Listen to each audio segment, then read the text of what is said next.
este hospital viene un religioso bedremita, Fray José Guadalupe del Rosario. Él viene desde el Perú y trae consigo a un indígena peruano llamado Luis Chuchi. Este Luis Chuchi era muy hábil en operar nacidos. ¿Cuáles eran los nacidos? Los tumores. Vienen, se ubican aquí, pero Luis Chuchi conoce a una mulata, Catalina Aldaz y la Reincar.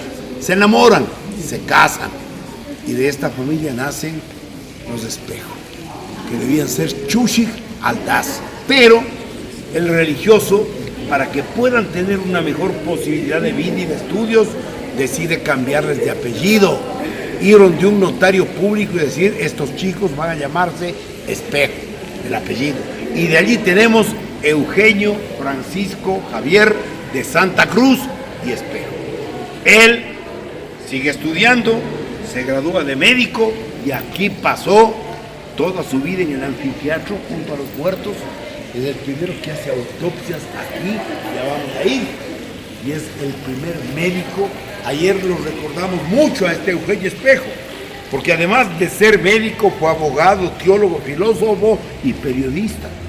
Él lanzó el 5 de enero de 1792 el primer periódico en la historia de nuestro país, Primicias de la Cultura de Quito. Ayer cumplimos 246, 250 años.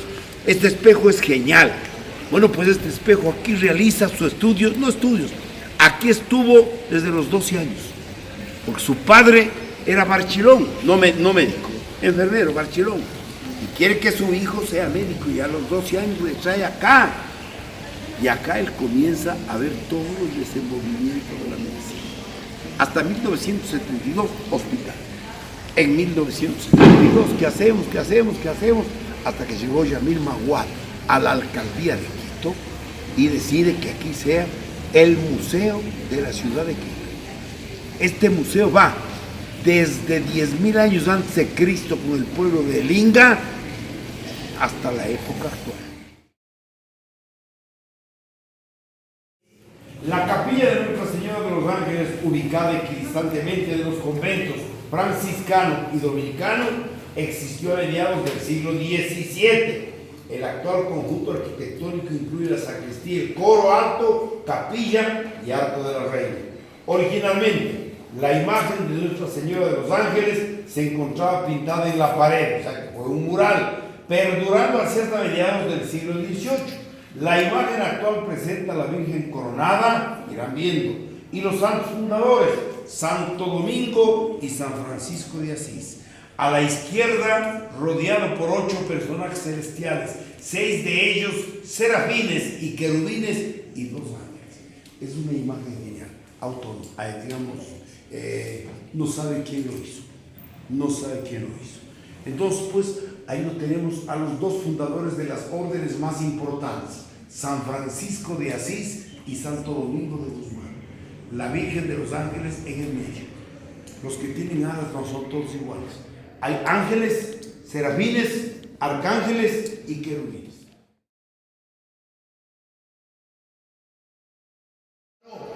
Materia prima, la obsidiana. Pero después siguen caminando, son transhumantes. Y van a recorrer las elevaciones de Sixichupa, Muñimica, Quisquitola y Yanabulco Chico. Y van a realizar un recorrido por la actual avenida Oriental Simón Bolívar, miran por Tambillo, avenida Occidental o Mariscal Sucre y terminan en Cotocollao. ¿Cuánto se demoraron en ese recorrido? Toda una vida, más de 3.500 años, más 4.000 años. Entonces, en ese trayecto van mejorando, van conociendo mejores cosas. Lo que conocieron, lo que hicieron en el Inga, ya después ya no va a ser lo mismo, va a ser diferente de lo que van a hacer durante su recorrido o trayecto. ¿Ven ustedes? Y aquí tenemos un tipo de vivienda. ¿Aquí? Bohíos. Este ya, bohíos. La que tiene el techo circular y en forma de paja. Acá recorriendo, aquí nos van casi carros, seguimos viendo allá. Acá Ya conocen la cerámica, estamos hablando solo de la provincia de Pichincha. Ya conocen la cerámica, ya conocen la agricultura, conocen el maíz. Siguen avanzando y acá ya conocen los frutales, ya conocen mediante el intercambio comercial la concha, ya conocen la canela. Vean ustedes, todo esto, cómo van solo en Pichincha avanzando. Y llegamos a este tipo de vivienda que se llamó la argamasa. La argamasa es la mezcla de lodo, agua, carrizo, cebo y sangre de animal para la consistencia. Antisísmica. El techo de paja. Ya construyen viviendas.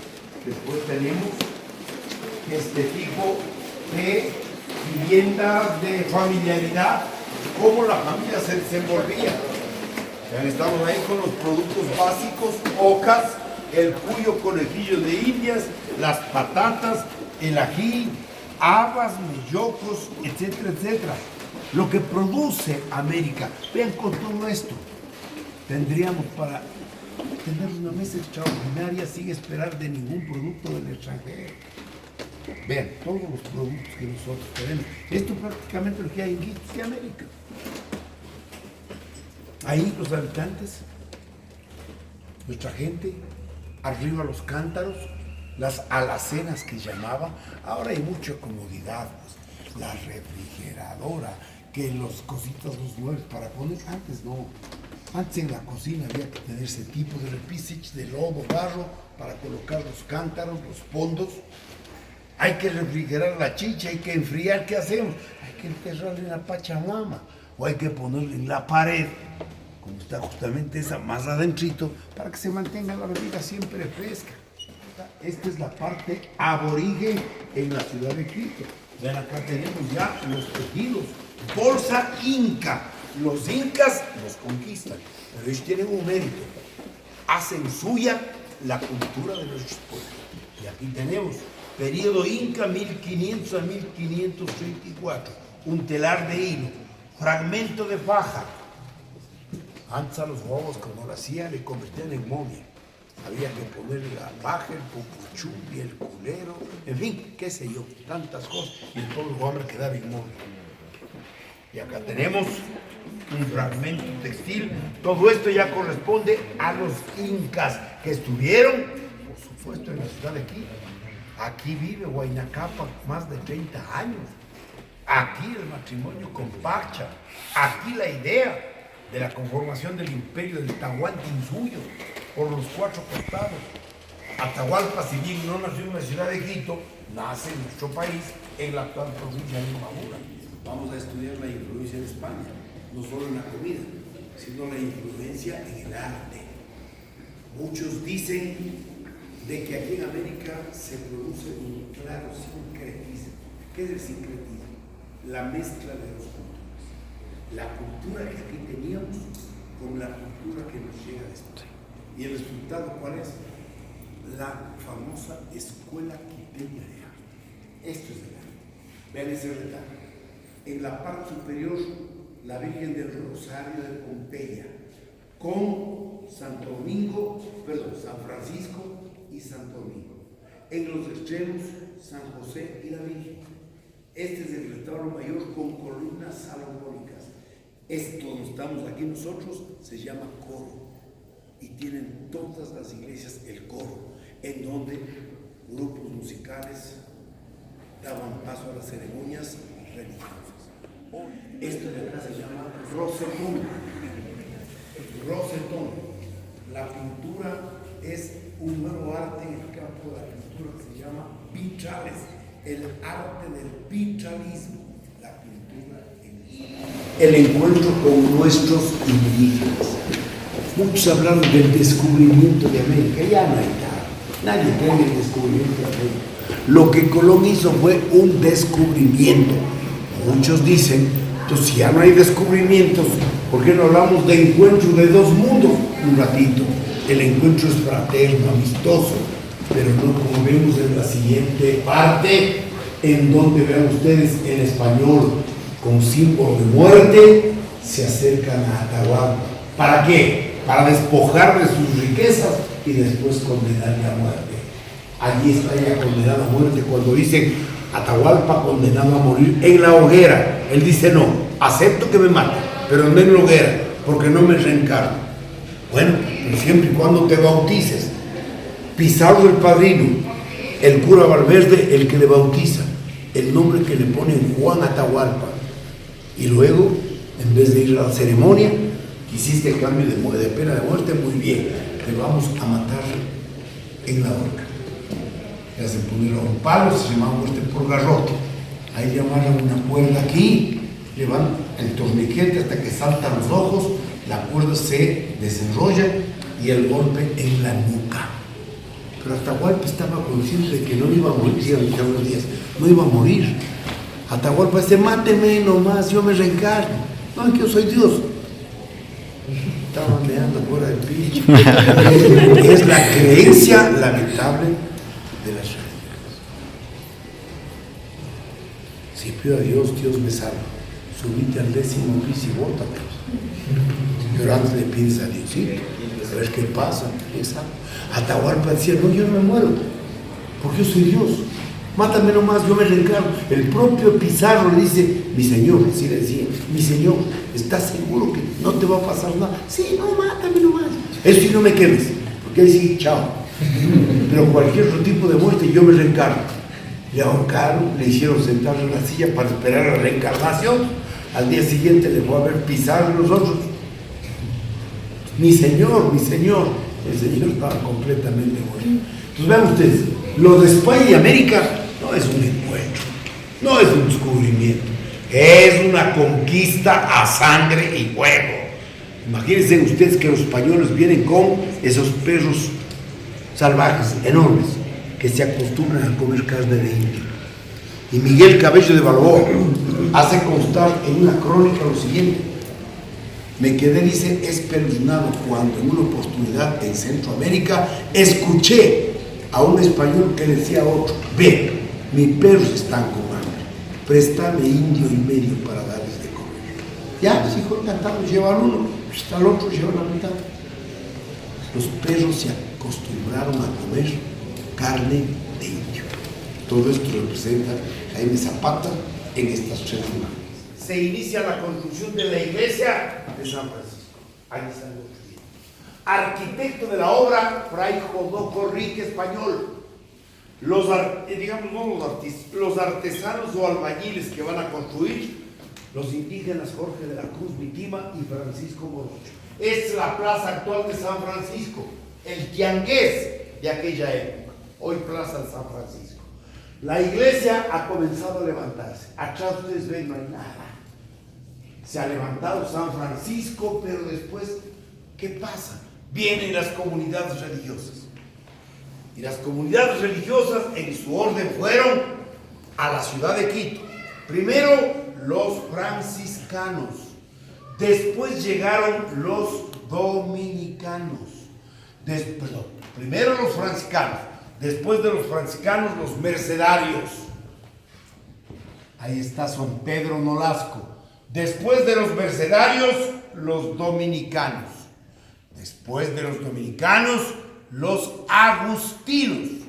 Y después de los agustinos, los jesuitas. Son las 5 órdenes religiosas que tuvimos. Pero va a aparecer la nueva generación de quiteños. Vengan para acá. La nueva generación de quiteños lo conforman criollos, mestizos, indígenas. Los criollos, hijos de padre y madre españoles nacidos en América. Los mestizos, siempre hijos de padre español y madre indígena. Y siguen naciendo niños indios. Nueva generación de quiteños. Nunca antes en nuestro país, cuando hablo de Quito en esta época, no es la ciudad, es el país. Nunca antes en nuestro país se había conocido la escritura.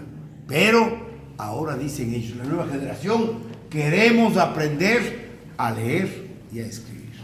Y nacen los centros educativos.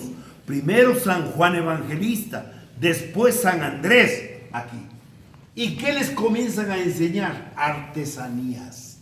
Primero, a leer, a escribir, a contar en cifras, mucho canto llano, salve, salve, gran señora, mucha religión y las artesanías. Carpintería, zapatería, pintura, escultura. Aquí van a ser la escuela quiteña de arte, con estos artesanos. ¿En qué escribían? Escribían en el lodo, en la tierra. ¿En dónde? En la catedral, que antes no había la catedral, sino un terreno. Porque la imprenta llega a nuestro país en 1754, siglo XVIII. Pero antes de que llegue la imprenta, ¿en dónde escribían? En la tierra, en el lodo. Pero luego después, vean ustedes, nacen, aquí está el colegio de San Andrés. Todo esto es una parte educativa. San Juan Evangelista, San Andrés. Vengan por acá. Venga la bondad. Quito es elevada a la categoría de Real Audiencia.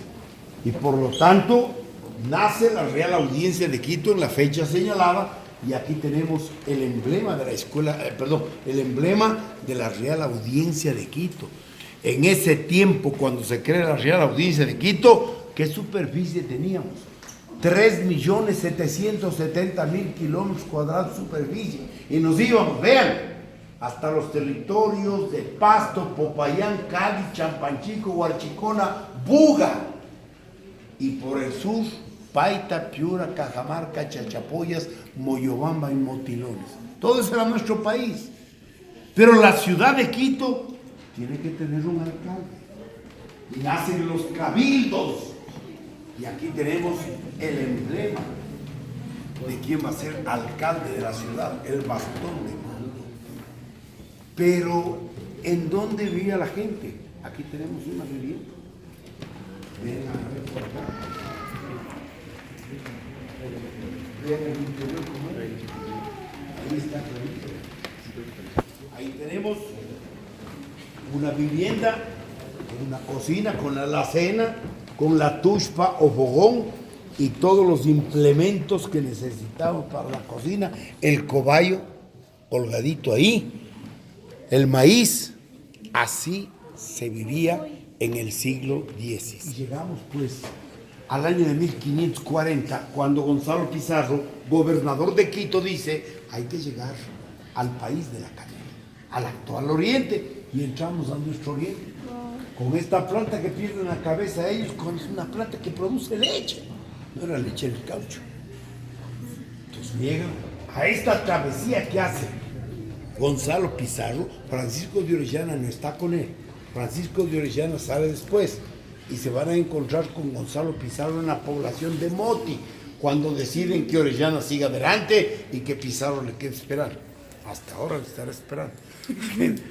Como es Francisco de Orellana, pues viajó directamente con Francisco de Izázaga rumbo a este río mar que se llamó Río de Quito. Pero para llegar en esa conquista, Gonzalo Pizarro contó con 4.000 quiteños indígenas. Están marchando. Están marchando. Vean, están subiendo. Están transbordando la cordillera. Todos ellos, o la mayor parte, mueren. Motivo más que suficiente para pedir la propiedad que tenemos sobre el río Amazonas. En la actualidad no tenemos nada. Propietarios Perú, Brasil, Colombia. Nosotros absolutamente nada. Estamos en el oriente. Aquí muchos dicen es un mapa, ve qué bonito mapa. No, es una litografía de un cuadro hecho por Andrés Sánchez Galque, alumno de Fray Pedro Bedón en el siglo XVI, que va a pintar este cuadro llamado Los Negros de Esmeraldas.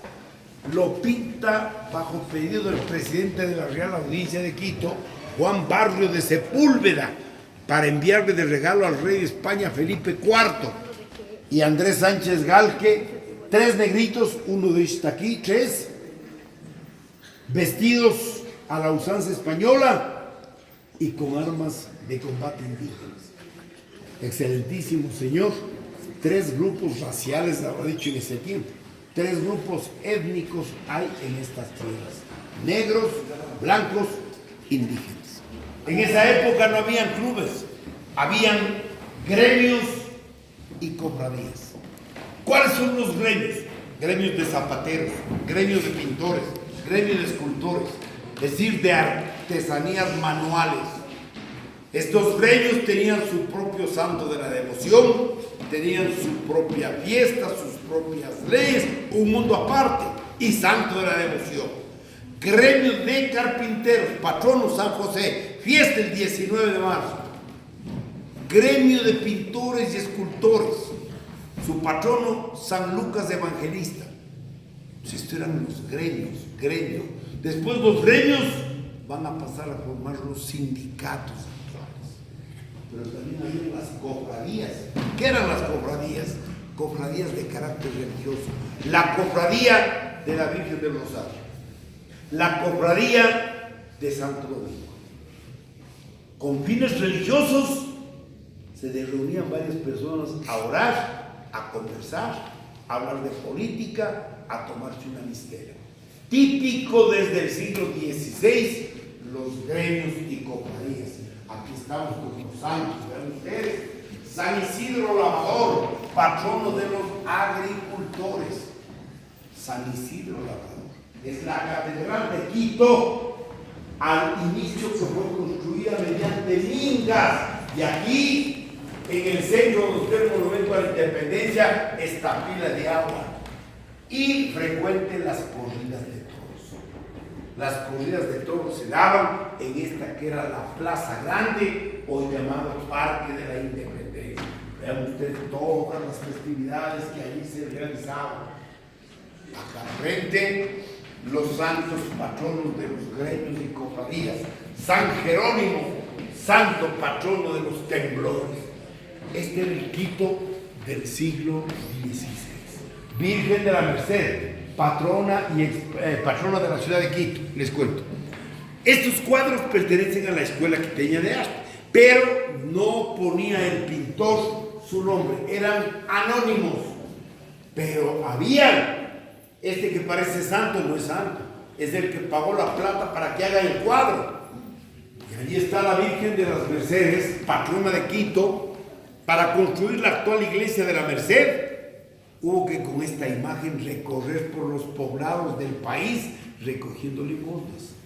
Y hoy en la actualidad, la Virgen de la Merced, la que está en la iglesia del mismo nombre, tiene 1,60, hecha en piedra, 1,64 de altura, pesa 420 libras y tiene el grado de general de ejército. Es la patrona de las Fuerzas Armadas, de la economía y la mano de obra durante el siglo XVII. ¿Cómo le llamaban a esta actividad? Obrajes. En Quito en el siglo XVII hubieron 101 obrajes, de los cuales 100 pertenecían a comunidades religiosas y uno a una persona en particular. En los obrajes, ¿qué hacían? Los tejidos. Tejidos como los que ahora se realizan en guano, con este tipo de instrumentos, pero también habían los batanes. Los batanes eran en donde preparaban la materia prima, como por ejemplo los colorantes. Vean ustedes, esta era la máquina de coser de aquellos días. Acá tenemos las bayetas que producían tejidos de tan buena calidad que superaron a los que se hacían en Europa, de una calidad extraordinaria. No olviden que el siglo XVII es la época de encomienda, mitas y obrajes. Las encomiendas con dos personas importantes: el encomendero que mandaba, el encomendado que obedecía. Las mitas, los trabajos en las minas. Y los obrajes, los trabajos en estas palas. Vengan acá. Entramos al siglo XVII. Ya les presenté a Mariana de Jesús sus pertenencias, su baúl, un retrato hecho por Hernando de la Cruz, y aquí una obra de Garcilaso de la Vega, un gran escritor español a quien Mariana mucho lo leía. La corona de espinas, la cruz y siempre andaba. Acá sus pertenencias. Aquí está el chalequito que él utilizaba con tachuelas, las plantillas, el cinturón, el crucifijo y esto para soltarse. La corona de espinas que utilizaba, la calavera que siempre se lo ven en las representaciones. Una calavera sin nada, muerte. Una calavera con un libro al lado, sabiduría. Santa Mariana en oración. Era costumbre en las casas de aquellos días tener siempre pues un altar, un reclinatorio, las velas, ceras o espelmas y un santo, en este caso San Antonio de Padua. Ceras, no había luz, pues. Luz eléctrica en el año de 1901, gran obra de Eloy Alcón en Quito. Ahí hasta 1901 las ceras, velas o espelmas. Entonces, estitas para alumbrarse, pero para las grandes fiestas lo adornaban de la manera que tenemos en la siguiente. Se les llama vargueño porque fueron elaborados los originales en la población de Vargas, España. Otros los llaman secretero, muy común en esos días. Princesas, reinas, mujeres importantes mandaban hacer con un artesano el secretero. Y nos cuentan de que cuando el carpintero terminaba de hacer esta obra, o le cortaban la lengua o le mataban, para que nunca divulgue cómo hay que abrir ese secretero. Las traiciones siempre han estado a las órdenes del día. Mujer que traiciona al marido, marido que traiciona a la mujer, taitas a los hijos, etc. Y estos secretos eran celosamente guardados en alguna parte donde solo la dueña sabía cómo hay que abrir y lógicamente qué había hecho, para que no divulgue al infeliz había que cortar la lengua. Eso era todo. Secretero, vargueños, hechos en la provincia de Vargas. Vengan acá. Los instrumentos de la cerería. Una tijerita con punta porque ya el mechero se acaba, entonces hay que ir cavando para que salga la mecha. Otro para ir apagando la mecha cuando ya a las 8 de la noche se dormía. Estamos en Quito, viendo todo lo que pasó en Quito a lo largo de su historia. Al frente una pulquería, que amo. Una pulquería, lo que llamamos micromercado, supermercado. Las tiendas pues vendían todo, la balanza, la canela, los aguacates, los granos, las carnes, los embutidos, etcétera, etcétera. La pulpería. Un típico balcón de Quito, en donde habría pues esto para salir a la ventana, agradecer y entrar. Nunca el novio entraba a la casa, sino únicamente cuando se casaba. Al contrario, la chica era una pista. Una procesión en el siglo XVII. Salve, salve, gran señora, salve, poderosa madre. Ahí está, vean. Procesiones, expresiones populares como estas fueron frecuentes en la vida de Quito desde la época colonial. La procesión se ha reconstruido con base en una plumilla elaborada por un viajero. Destacan las imágenes de San Juan Evangelista. Aquí lo tenemos, una procesión, pero vean ustedes, ¿quién es el que iba en andas? Simplemente el presidente de la audiencia, el gobernador, el personaje importante, es el que iba cruzado de manos sobre la tarima respectiva. Un patio típico de Quito, este. Vean. Un patio típico de Quito. Estas son rótulas de cordero. Una casa de Quito, típica. El patio, el horno, los dormitorios, la cocina de tejas. Estamos en el siglo XVII. Entramos al Salón de Miguel de Santiago, siglo XVII. Taller de Miguel de Santiago, el mejor pintor de la Escuela Quiteña de Arte. Él pintó este cuadro, Aparición de San Agustín al Duque de Mantua. Este cuadro, cuando se ve desde la distancia y se va acercando, da la impresión de que las lanzas comienzan a moverse. Miguel de Santiago fue un pintor que tuvo 3 etapas en su vida. La primera etapa pasó en San Agustín, pintando 36 lienzos sobre la vida de San Agustín. Uno de ellos, este. Una segunda etapa en San Francisco y una tercera etapa en Guápulo. Arriba el taller, es decir, el dormitorio del taller, y acá abajo todo lo que necesitaba para pintar. Ahí están varias de las obras de Miguel de Santiago. Vean ustedes, es el mejor pintor. Ahí está San Agustín, el mejor pintor de la escuela quiteña de arte. Esta es una litografía, copia. Autor Vicente López, déjame ver, Vicente Albán. Vicente Albán entra a un grupo selecto de pintores, de pinturas que hacen en Bogotá. Al grupo de Juan, vean acá, al grupo de Juan Celestino Mutis. Le piden a Vicente Albán que pinte la flora de Bogotá. Y él pinta 6 cuadros de este tamaño, en donde va una figura principal y alrededor la vegetación que hay en el callejón interandino de Colombia. Este, por ejemplo, se llama Yapanga, con Y, Yapanga. ¿Quién era la Yapanga? Una mujer guapa, bien vestida, de la vida alegre, que lo que cogía de sus ganancias, con el oficio más antiguo del mundo, agarraba y se metía al serio. Bien ataviada, pero descalza. Es la Yapanga. Y alrededor, vean, Yapanga de Quito con el traje que usa esta clase de mujeres que tratan de agradar. Aquí tenemos árbol llamado capulí, fruta de capulí, chirimoyas, árbol que produce chirimoyas, caimitos, frutillas, todo eso está aquí representado. Productos nuestros.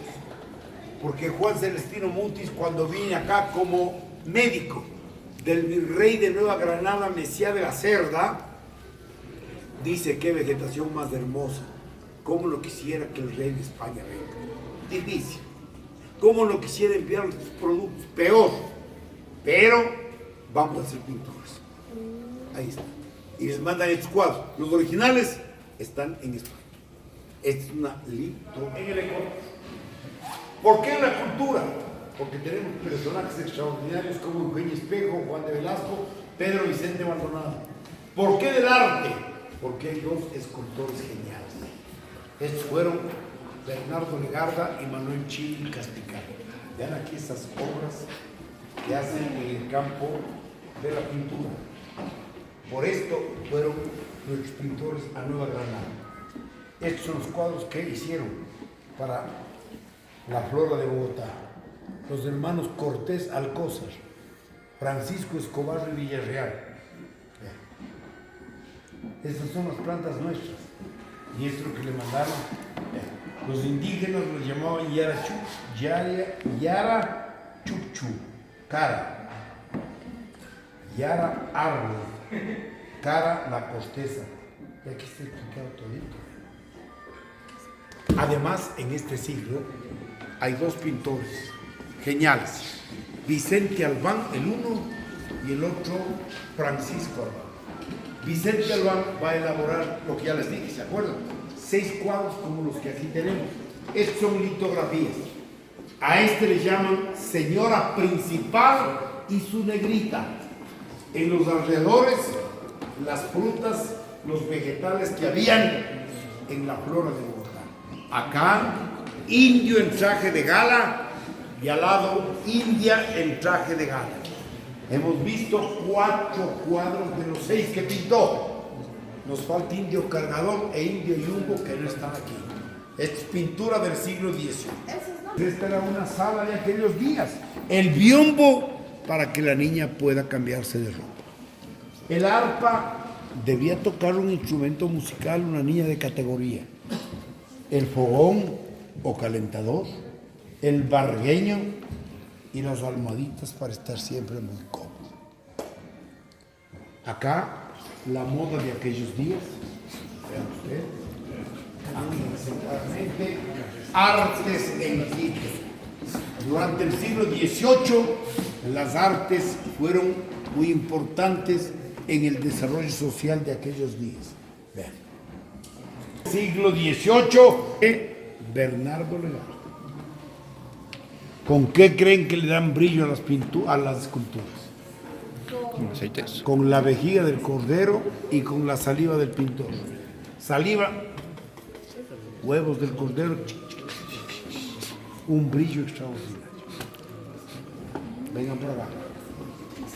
Vean, allí iban pues sobre el mojito una silla para que la señora, la chica vaya cómoda, supuestamente. Ahí están las fotos. Estas son de Joaquín Pinto. Estas no son pesadas.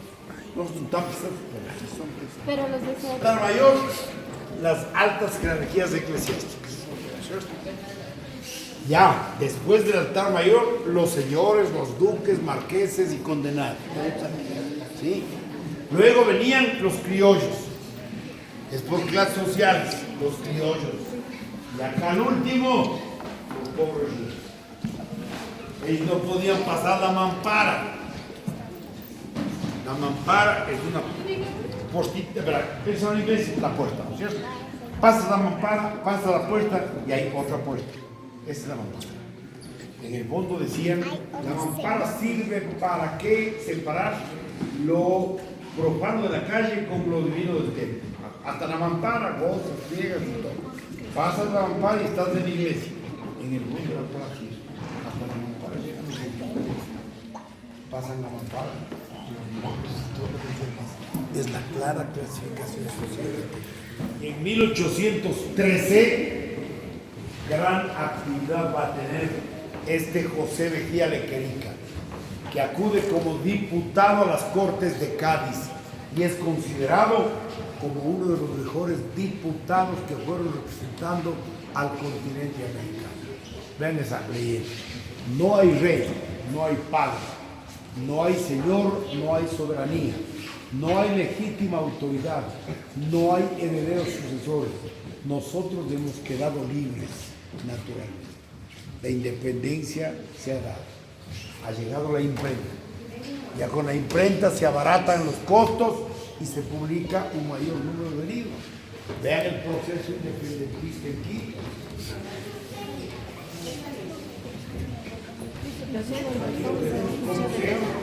Existieron fusilamientos, pero papel muy importante cumplió Eugenio Espejo cuando en las calles de Quito, en la cruz, colocó una leyenda en latín que decía salve cruce libertate consecuente. Al amparo de esta cruz buscar la libertad, al amparo de esta cruz ser libres. Le culparon a Espejo, le encerraron en el cuartel de la Real Audiencia de Quito en el mes de enero de 1795 y falleció el 28 de diciembre del mismo año. Seguimos aquí.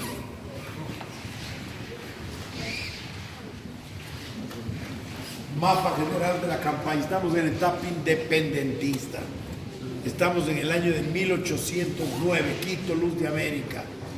Esta independencia que se extenderá en nuestro país hasta 1822 con la batalla de Pichincha.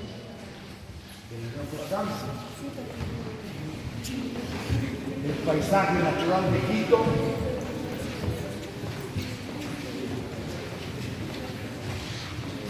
Esto perteneció a Alejandro von Humboldt.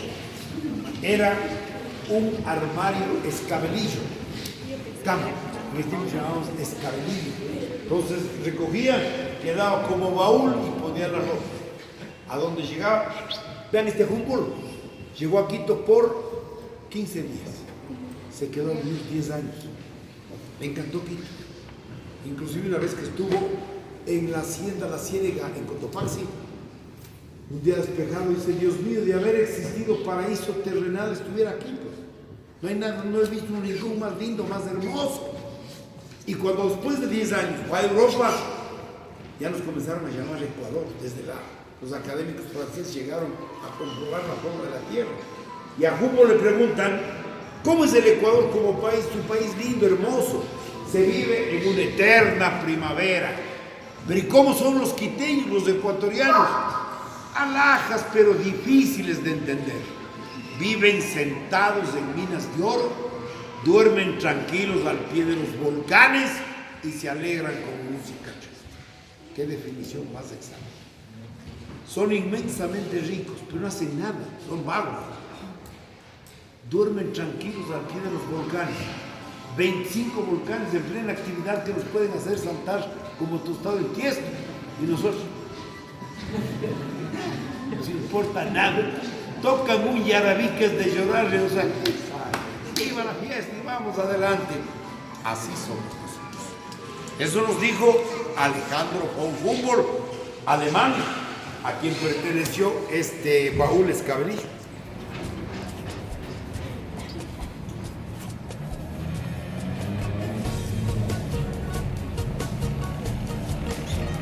Vean, aquí tenemos el sur de Quito, una linda vista a la Virgen de Quito, pero no la original. La original está en San Francisco. Esta, como ya les dije, fue hecha en 1972 por Agustín de la Herrán Matorras, español, con 7.250 piezas de cobre y aluminio. Una tola, montaña artificial. Se llamó Chumboroma, después Yavirá. En la actualidad, Panecillo. A la derecha, vean ustedes los árboles y en la parte de abajo hay un mural con una torre. ¿Sí ven?